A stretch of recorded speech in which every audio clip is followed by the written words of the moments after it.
السلام علیکم ناظرین، میں ہوں حکیم فیصل اور آپ دیکھ رہے ہیں ہمارا یوٹیوب چینل جس کے اندر ہم آپ کو کچن سے علاج بتاتے ہیں جی۔ آج ہم جس موضوع پہ بات کریں گے وہ بھی اعصابی تحریک ہے۔ ٹھنڈ کی وجہ سے جسم کے اندر ذوف با اور انتشار کی کمی ہوتی ہے تو اس کا علاج، اس کے ساتھ ساتھ یہ سنگرینی کا بھی بہت اچھا علاج ہے۔ اور پانی کی طرح پتلے پیچس جو آتے ہیں، کالی کھانسی ہوتی ہے یا ویسے ٹھنڈ کے امراض ہیں، ہاتھ پاؤں سن رہتے ہیں، بازو جو ہے وہ بعض اوقات سن ہو جاتے ہیں، تو ان تمام امراض کا بڑا شافی علاج ہے اور جنرل قسم کا علاج ہے۔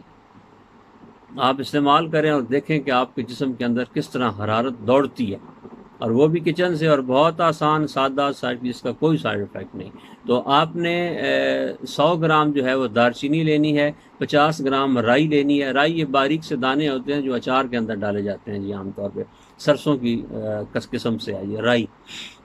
اور 50 گرام آپ نے لونگ، 100 گرام دار چینی اور 50 گرام رائی اور 50 گرام لونگ، ان کو آپ باریک سا صفوف بنا لیں اور اس کے اندر شہد مکس کر لیں جی۔